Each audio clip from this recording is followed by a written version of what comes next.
नवरात्रीमध्ये या काही वस्तू आहेत ज्या आपल्याला खरेदी करून आपल्या घरी आणायच्या. त्या वस्तू आणल्यामुळे आपल्या कुटुंबात सुख, शांती आणि समृद्धी येते. नवरात्रीमध्ये चांदी खरेदी करणं अतिशय महत्त्वाचं मानलं जातं. यामुळे आर्थिक भरभराट होते.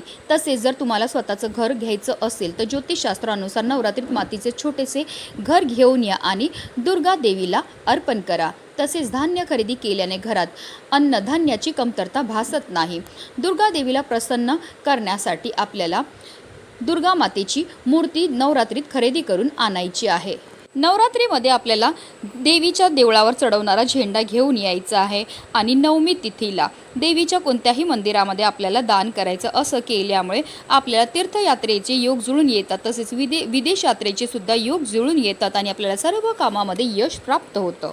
तसेच नवरात्रीमध्ये तूप खरेदी करणं सुद्धा महत्त्वाचं मानलं जातं. धूप, अगरबत्ती, अत्तर माता राणीला अर्पण कराय.